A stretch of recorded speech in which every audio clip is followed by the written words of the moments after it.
Okay, hello everyone. So today's episode is definitely going to be a little different. As some of you may know, back like 2 months ago, Rachel offered me an incredible job in LA. I had just moved from LA back to Virginia in August to try and kind of get my life together a little bit. And then in January, Rachel gave me an incredible call and asked me to move back to LA to help work with her, to help her edit her videos, to help her film, to help collab, and obviously to do the podcast in person. And so this is, I thought my dog was going to come over to say hi. She probably will at some point. I'll explain what's going on in a minute. And if you're listening, I'm sorry for all the chaos if you're not actually watching the YouTube video.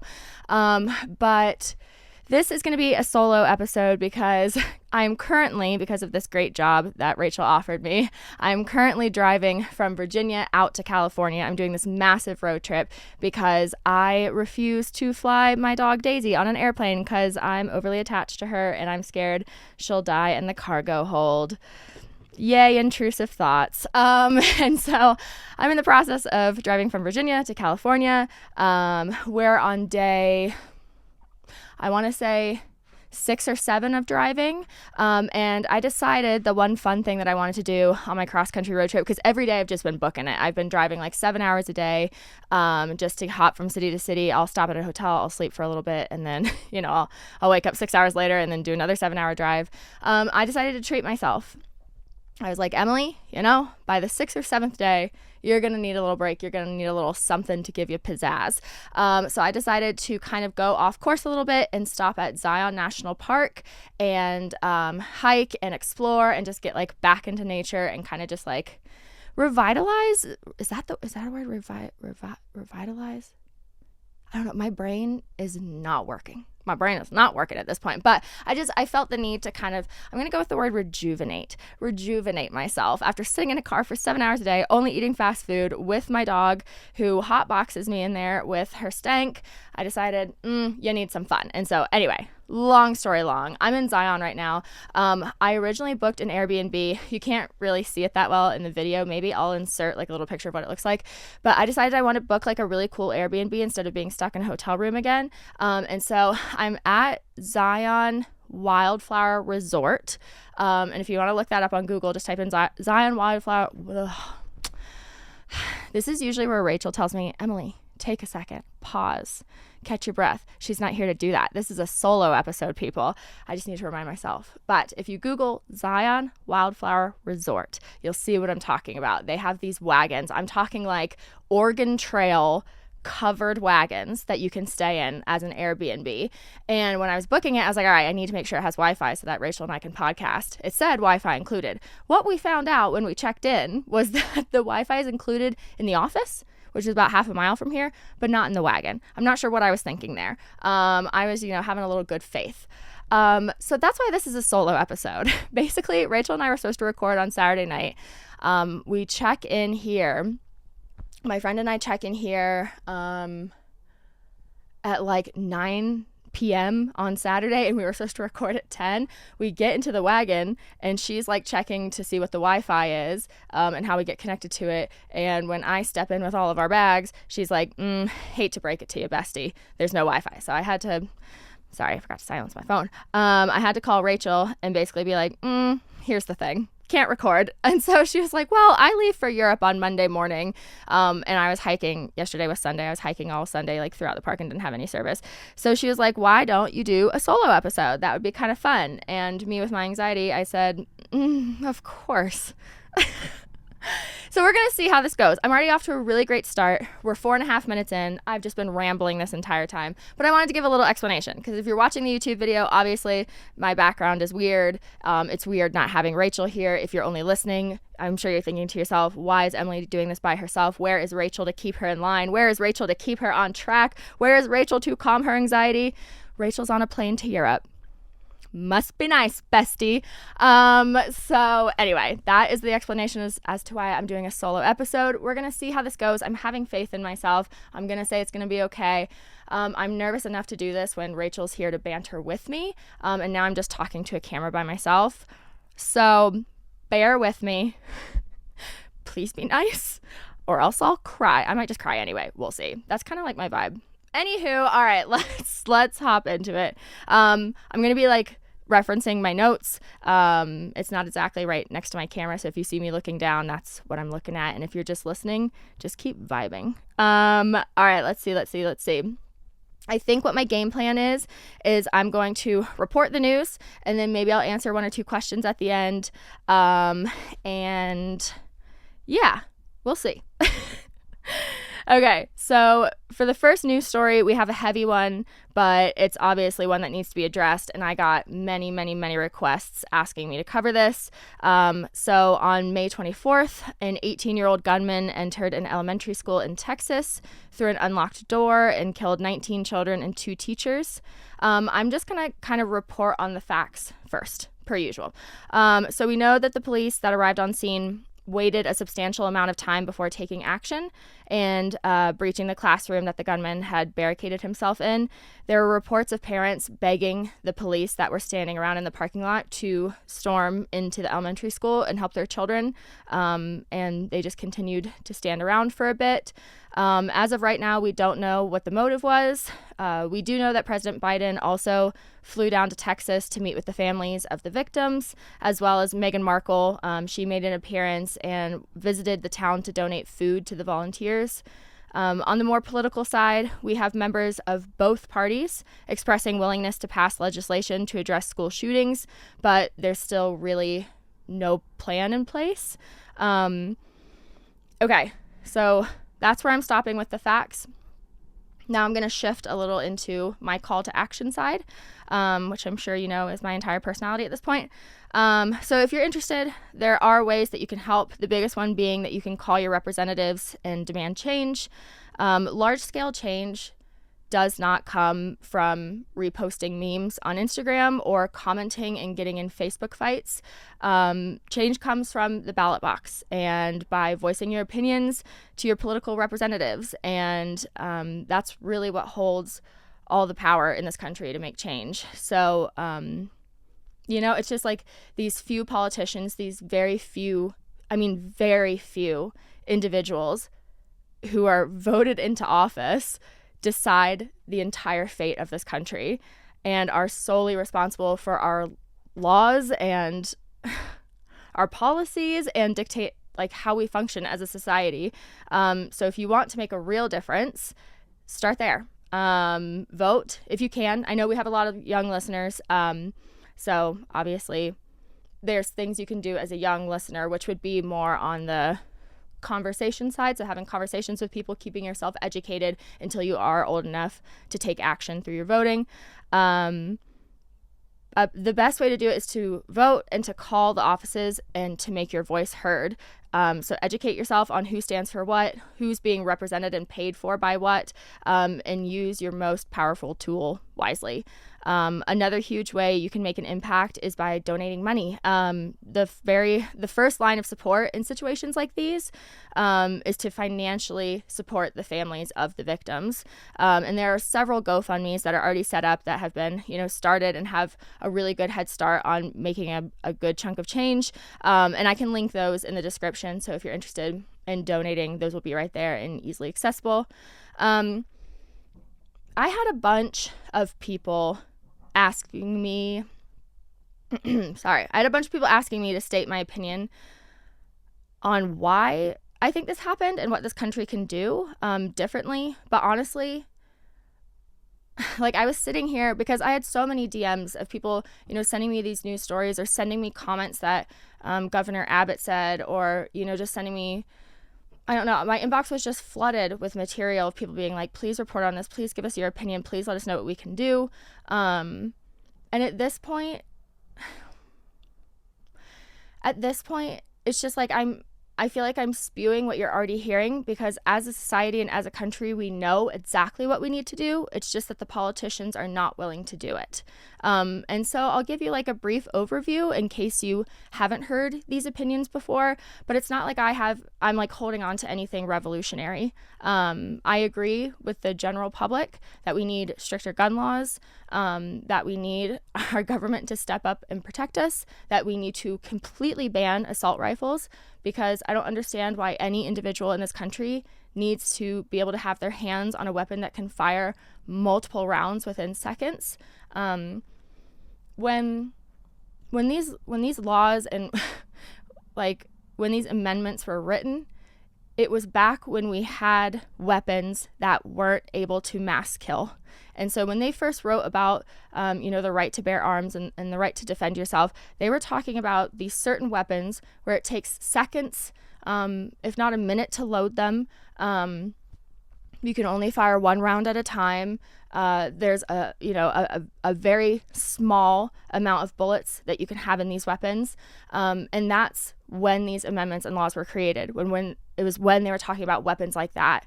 And since then, obviously, our weapons have developed further. And now, like I said, you can fire multiple rounds within seconds. And the laws have not been able to keep up. It's not that they haven't been able to. It's that, again, these politicians are not willing to keep up with these changes. And so I don't know. I find it ridiculous that common people, really anyone, has access to this kind of weaponry. Because if you really are like super stuck on the Second Amendment and you really are stuck on, your right to bear arms, or like maybe you even want weapons to like go hunting or like do a recreational activity like that, you don't need an assault rifle to do that. So yeah, I mean, it's the same stuff you're hearing spewed over and over and over again. It's let me make sure I'm hitting all of it. Yeah, we need stricter gun control in this country. We need better mental health resources. An assault rifle should be banned. And we need our government to step up. And I know why they're not. And it's because I posted this on my Instagram story a few days ago. There are certain politicians, a lot of politicians, that are refusing to vote against any kind of reform because they are being funded directly by the National Rifle Association and these big gun companies. So of course they're not going to vote against it because that's who's keeping them in business as politicians. They're the ones funding their campaigns. They're the ones funding their seats. They're the ones funding their housing, their lifestyles. So they're not going to vote against it. And so I think my biggest piece of advice, if you're angry about this, if you're upset about this, if you want any kind of change, and you're at the age where you are able to vote, deep dive into the person you want to vote for, deep dive into their stances and what they vote for, not just what they say when they're in front of a camera or what they post on their Instagram. Really deep dive into how they voted in their past. It's all public record. You can look it up easily on Google. So if you're, concerned about where your vote is going and what it's going towards, look up. If you know you're going to vote for someone, look up how they voted and really take that into account. Also look up who funds them. There are several candidates that I know, like personally, I know people voted for who they thought were really great people. And then when they looked into them or when I pointed it out, they had no idea that these certain people were being funded by big pharma or big gun corporations or so on. So biggest piece of advice is just really do your research, really take your vote into account because as a U.S. citizen, that is at this point our most powerful tool. I mean, I'm sure you've seen this all over social media. We are the only country in the world. We are the only developed nation in the world where this is happening. We're supposed to be the greatest country in the world, right? That's what we hear all the time, 24/7. America's the greatest. We're number one. We're on top. Okay, but why then do we have multiple mass shootings, especially in schools, where it is easily preventable with a piece of legislation? Why is this happening? Like we are the only developed country in the world where this is happening. We're the only developed country in the world where parents and caretakers are buying bulletproof backpacks for their children. Like, take a second to think about it. It makes me so upset. I'm like trying really hard not to get upset talking about this because as some of you may know, I lived with my cousin and her husband and her two children, their two children, for the past 9 months. And I love those children like they're my own. And the day before this happened, my cousin signed up my nephew like into preschool. And so this is what happens when Rachel's not here. I get really upset because there's no one here to stop me. But it's like she just signed him up for preschool. And then this happens like the next day. And of course, your first human instinct is to like relate it to you somehow and to empathize in a way that you can. And it's just like, I started looking up bulletproof backpacks for him. And so, sorry, this is my vibe. I always cry. But like, you know, something has to change. Everyone knows this. It's been spewed since Sandy Hook. It's been spewed before then. Like, something has to change. And these politicians are doing nothing about it. So what you can do is you can call their offices. It's easily, I'm going to make Googleable a verb. That's going to be my new verb. You can easily Google it. You just type in like let's say you're living in Ohio. You can type in like Ohio congressman, Ohio representative. And then once you find their name, you can go back to Google and you can type in like, you know, for Virginia, it was like Tim Kaine for a while. I think that's so bad. I lived in California for so long. I can't remember who it is now, but back when I was in college, I would type in Tim Kaine, office number, or Tim Kaine citizen number, or there's going to be hundreds of results that all lead you to the same number of your representative. You can leave a message if, obviously your representative themselves is not going to answer, but they're going to have, they're going to have like secretaries or office aides that are there picking up the phones, and it matters. A lot of people think if you leave a message, or if you leave a message with like a secretary or office aide, that it doesn't count. They record every single call and what that person wants. So even if you think it doesn't matter, it really does. So leave a message if no one answers. Write into them if you're not comfortable talking on the phone. You can also Google phone scripts. So like there was a law when I was in college. I can't remember what it was. Oh, that's so bad. I was in college a while ago, but I didn't want it passed. And so I was like, what can I do? And I reached out to my sister, and they said, you can call this number and you can say this. And I was like, oh, I really don't want to talk on the phone. That makes me very anxious, and I don't know what I'm going to say. I'm probably going to sound dumb.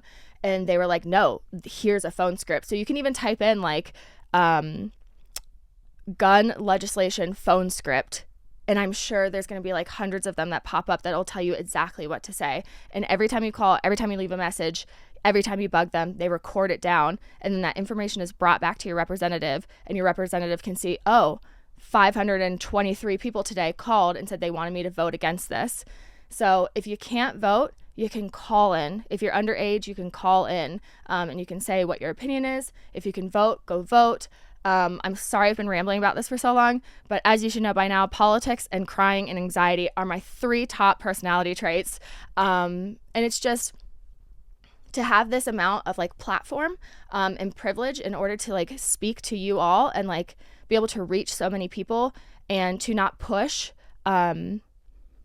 for you guys to help better this country, I think would just be like a misuse of power in some parts, especially because I am so passionate about this. I know some people are not, but because I am, I really like to take advantage of the amount of reach that we have, and encourage you all to just, try and do every little thing that you can. And I do like receive a bunch of DMs of people being like, what can I do? Like, tell me what to do. And I can't like answer them all. And so that's my explanation as to why I'm rambling for so long. And so I'm sorry. I'm sure you guys are missing Rachel right now, but just do everything you can, whether that's calling, whether that's voting, whether that's having productive conversations with people, not Facebook fighting. You're not going to change anyone's minds that way. But having productive conversations with people and educating yourself, not in like the collegiate, oh my God, my brain. Not as in like, oh, you have to go to college and educate yourself, but like do your research, like read, find reputable articles, learn statistics, learn facts. It'll really just help like amplify, your arguments and your conversations in the future. Anyway, okay. So let's see. Oh, I want, this really stuck with me when I read this. So I swear I'm going to wrap up this segment. But before I do, how does Rachel do this? Let's check to see if we have a sponsor. Sponsor. Credit Karma is our sponsor for today. Are you wanting a new credit card or your first credit card ever, but you're not sure how to pick one? Don't just apply for the first offer you see in the mail. Credit Karma can help you zero in on the right option for you and apply with more confidence. Credit Karma uses your credit profile to show you offers that are tailored to your financial situation, and they have a wide range of card issuers, so you can be sure you are exploring all sorts of options. And the best part of all is Credit Karma uses your credit data to show you your chances of approval before you even apply, helping you apply with more confidence. And Credit Karma is 100% free and won't affect your credit scores, so you won't get dinged when you check your credit score or when you're comparing credit cards. So, if you're ready to find the card for you, head over to Credit Karma and check out your personalized mix of offers today. Go to creditkarma.com or the Credit Karma app to find the card for you. That's creditkarma.com, creditkarma.com. Okay, so before I wrap this up, I just want to read you a quote that really stuck with me this morning. All right. Guns should not be easier to access than health insurance, baby formula, voting, books, and enlisting in the military. We are not trying to take away Second Amendment rights. Instead, we are asking for reasonable laws and restrictions that will create a safer environment for all. Taking action requires bravery. The proposed solutions are not new. We cannot wait for another tragedy to occur. At this point, I'm just heartbroken and frustrated and trying really hard not to lose hope, because it's never too late. It is never too late to make change and demand change, because those children and those teachers deserved better. We all deserve better. So I'm going to keep fighting. I'm going to keep calling. I'm going to keep harassing my representatives. I'm going to keep donating and educating myself, and having productive conversations with people. And I really hope you all choose to do the same. And I'm really sorry if this was a really heavy beginning to the episode, or I went on too long about it. But I just had so many people reach out and ask if I would touch on it. And as much as I would like to avoid this topic, because it is not good for my mental health, and it is upsetting, and I understand some people do not want to listen to this. I just feel avoiding it would have been a grave misuse of our platform's privilege, like I said earlier. So thank you for letting me share all of my thoughts on that and ramble. But now we're going to shift back to our normal content, which is talking about ridiculous internet drama. Okay. So this story still involves the Texas story, but it is about an internet influencer. So Trisha Paytas was in the hot seat this week because after the shooting occurred, they posted a video on their YouTube channel talking about how this mass shooting just solidified for them and their husband Moses that they will not be sending their children to public school. For those of you that didn't know, Trisha is pregnant with their first child, a little girl. And so when they posted the video on their YouTube channel, it was titled, "Why I Won't Send My Kids to Public School." And they stated, this is a direct quote, "We have debated about public school. On one hand, it helps you socialize and gets you to do projects and team things and stuff like that. We always leaned more on them not going to public school for a variety of reasons. It was horrible for me," Trisha, she explained. She said, "I was just bullied by students and even teachers. I have my own issues with public school, but then options are like private school, which is super expensive, and we're super fortunate that we could send our kid to private school, but a lot can change by the time that happens. Circumstances change, but right now that's what we're saving for. It's like a big thing." So she went on to say basically Trisha uses they, them, she, her pronouns. I try to stick to the they, them because they put those first in their bio and have said they have a preference for them. So excuse me if I slip up on that. So basically the entire video was Trisha boo-hooing about how, and understandably so, when the shooting happened, obviously I immediately thought of my own niece and nephew, and related it to myself, while of course still holding space for the actual victims. But Trisha is getting in trouble for this because they made an entire monetized video about how they are now scared to send their kids to school and about how they are going to send their kids to private school or homeschool them because they have the privilege to do so. And a lot of people were criticizing Trisha, saying, how could you possibly use your platform and instead of telling people hey, this is what happened, go donate here, or hey, this is what I'm doing to help, instead of using your platform to bring awareness and to bring change, and to encourage people to help, they posted this long video about how this is personally affecting them and scaring them and changing the course of, their future and their children's futures, and monetize the whole thing. And so there's this Twitter cancel campaign going on right now where people are like, how dare you take this tragedy and make a crap ton of money off of it and make it all about yourself. Like, that was super narcissistic.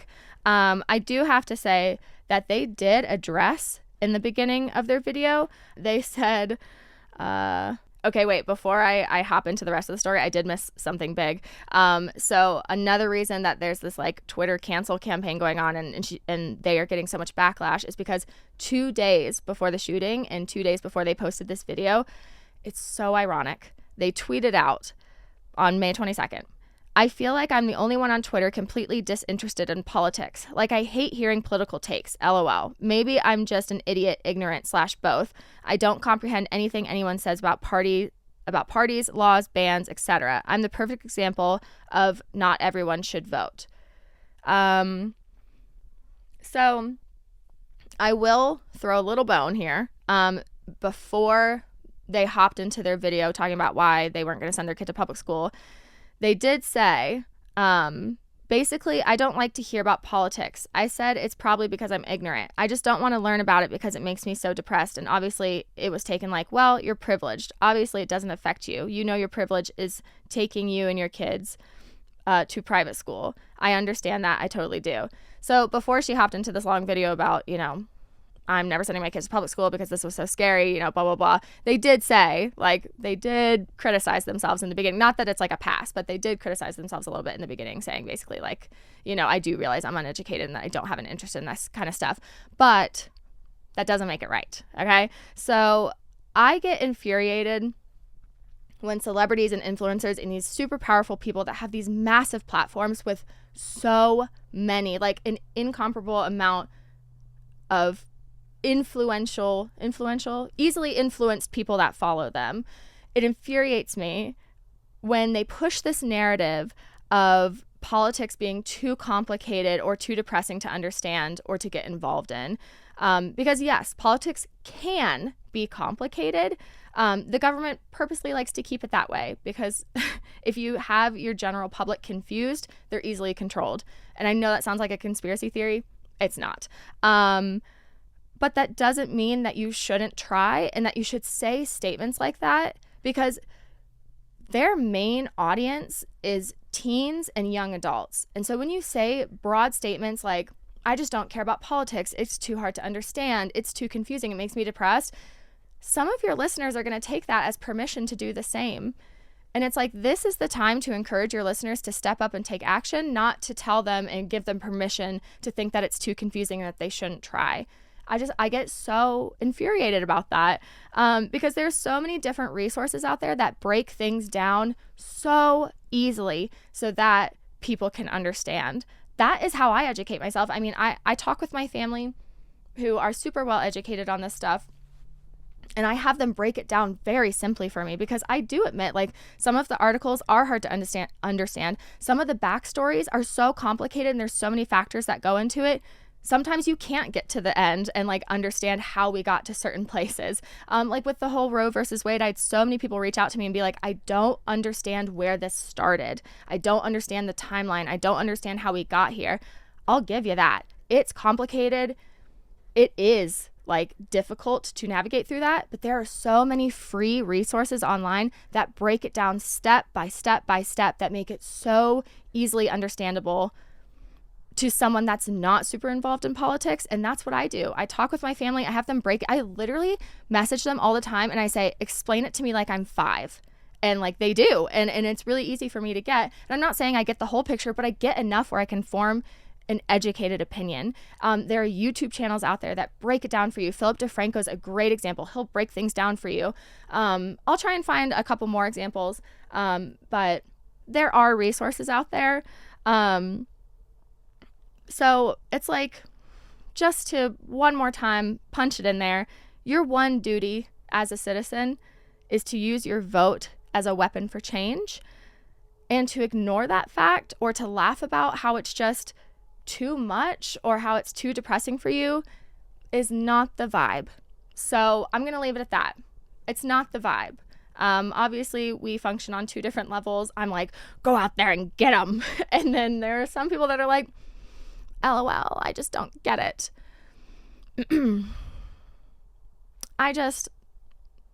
I want to make it very clear that that's like your one power that you hold is through vote and through voicing your opinion. So do with that what you will. Anyway, all right, we're going to move on, like, out of politics. Emily's political rant is over for the day. Okay, so the next story is about Sienna Mae and Jack Wright. So here is your trigger warning that I will be mentioning the topic of sexual assault for the next minute or two. So Sienna Mae, who was a super popular TikToker, decided to come back to TikTok after a hefty sexual assault allegation was made against her at the beginning of the year. On January 20th, Jack Wright, who I believe was her boyfriend for a bit, who was also an 18-year-old member of the Hype House, accused Sienna of touching him inappropriately on multiple occasions without his consent and manipulating him emotionally. She initially denied sexually assaulting him, but then followed up with this statement. And this is her direct quote. "Consent isn't really something that is formally taught in school. My parents have been married for 23 years, and I grew up watching them freely express affection to each other, and I understand now that not everyone has this comfortability with affection." She continued to say, "I understand that when you're in a relationship, there needs to be a very open and honest conversation about consent, even before sexual acts, even if it's holding hands, hugging, and being affectionate in a friendly manner. The last thing I'd ever want to do is breach someone's boundaries, and for that, I've become explicitly aware of the way I interact with others, and I will do better." So during this whole controversy and this whole time where all of this was being exposed, she lost over 1 million followers on TikTok and hasn't posted a TikTok since January 19th. And she's kind of been off the grid since. But then she posted on her Instagram story a few days ago and with the caption, "I hope they cancel me." So she posted a video, and it's a compilation of various clips of her running around on, I'm assuming, a Hawaiian beach, lip syncing to a song that says, "I hope they cancel me. Why? So I can tell the people to kiss my butt." But you know the actual word. Over and over again. So she's running around and smiling and in and out of the waves and jumping up and down with her, like, you know, friend that's a girl, like being very excited and laughing and carefree.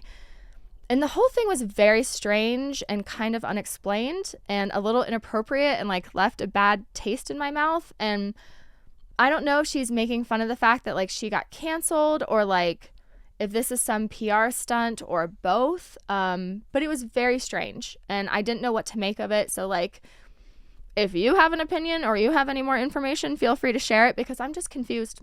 I feel like I confused Boomer. I don't understand. But that's really all I could find about it for now. All right, we're about to move into the shorter news blurbs, but before we do, one more time, let's check to see if we have a sponsor. Sponsor! Year and Day is our sponsor for today. From Mondays to birthdays, your table is where you nourish yourself, your friendships, and your family. And that's why Year and Day believes it's worth it to set a table you love. And they have curated assortments of high-quality dishes, flatware, glass that was designed to enhance your modern life at home. Their ceramic plates, bowls, and serving pieces come in 4 elegant semi-matte glazed colors inspired by the California coast. Their flatware is finished by hand and offered in 4 finishes. And best part of all is if you're not sure what you need for your table, you can just answer a few questions on how you live and how you entertain, and Year and Day will customize a complete set for you in just a few clicks, which I love because I have no idea what I'm doing, but they make it look beautiful. And Year and Day is committed to sustainability and reducing greenhouse emissions and conserving energy. And best part, everything is dishwasher safe. So if you want to check it out, Year and Day is giving All Things Internet listeners a special offer. Visit yearandday.com/allthingsinternet and use code allthingsinternet to get $25 off your first order of $150 or more. Also, you will receive free shipping on orders $150 or more. That is yearandday.com/allthingsinternet. Okay, so for our shorter news blurbs, Actor Dominic Fike, who played Elliot from Euphoria, you know, the one that played the like 23-minute guitar solo at the end of the season finale, he made some very offhanded comments about Amber Heard while performing at a show. He said, "All right, yo, so I'm just going to come out and say it. I think Amber Heard is hot, dude. I know it's not a popular opinion. I know it's not the focus at the moment, but I keep having these visions of her. Just beat me up. I think it's hot." So obviously joking about domestic abuse is not the vibe. And this was like wildly inappropriate. So I'm not sure what he was expecting there. But that's all I have for you for right now. Another news blurb is that Jeffree Star has announced he's selling yak meat from his yak farm in Wyoming. At the start of quarantine, Jeffree left LA, well, like his very luxurious multi-million-dollar mansion in Hidden Hills, Calabasas, and moved to Wyoming to a yak farm. And we were all very confused, but we were all in support, like, go take care of your mental health. Go at it. And he just posted on his Instagram story, "We are raising yaks for pets and breeding. Obviously, I have almost 120 pets. They are amazing babies, and we just love it out here. But we are slowly starting to produce some yak meat." So do with that what you will. Kanye is back on Instagram after taking a 2-month hiatus after repeatedly harassing Pete Davidson and Kim Kardashian.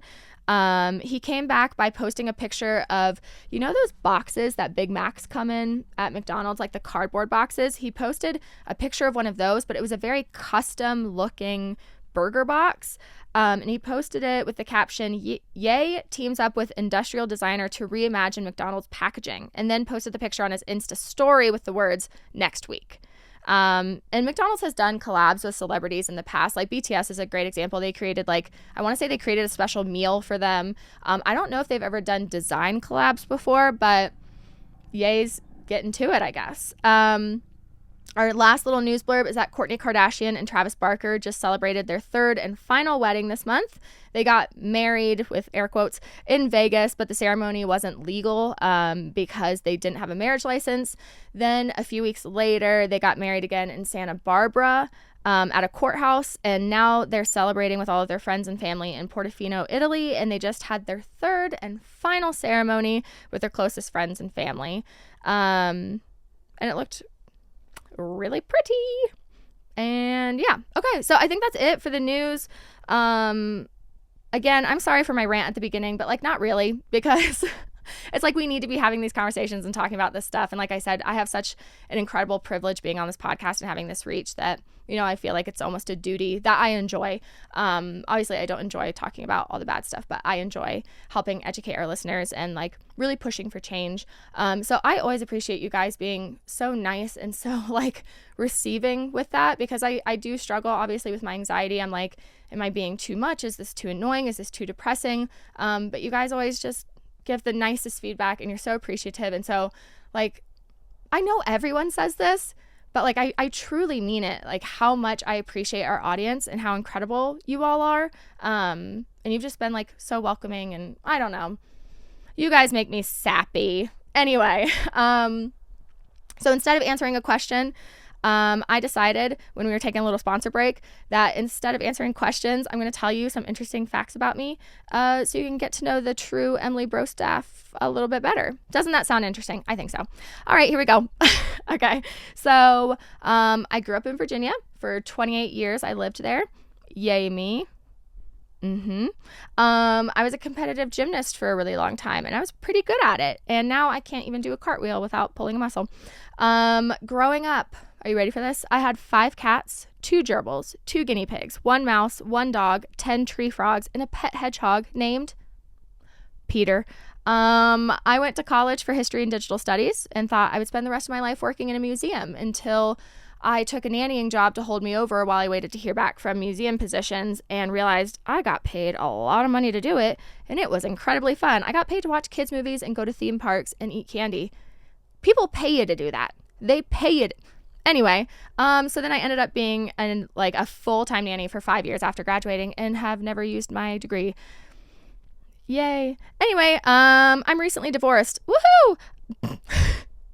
I cope with humor. It's been real fun for my mental health. Anyway, I've been in 3 really scary plane situations, 2 of which were, I don't feel like this is dramatic. I feel like it's pretty accurate. Like 2 of which were near death. So I have horrible anxiety around flying, which is hilarious because my favorite activity is traveling. I'm deaf in my right ear, and I got banned from Tinder not once, but twice for making men who snuck into the lesbian side of Tinder feel uncomfortable. So got banned twice for that. Anyway, all right, so that's it for today's episode. Thank you so much for just being the best. Oh, knocked my mic. Whoopsie. We love you all. Appreciate you all. You guys are literally the best audience. Next week, we'll be back to our regularly scheduled me and Rachel episode, so I won't ramble for so long. And there'll be, a lot more interesting stuff. But thank you so much. I hope this episode was okay. Appreciate you all, and we will see you next week. All right. Love you, love you, love you. Bye. Thank you for listening to this week's episode of All Things Internet. Please make sure to like and follow our podcast on whichever platform you're currently listening to it on. And make sure to follow us at Podcast ATI on Twitter, where you can ask questions and get the latest updates on our show. We love you. Thanks for listening. I'm Rachel Ballinger, and this has been All Things Internet.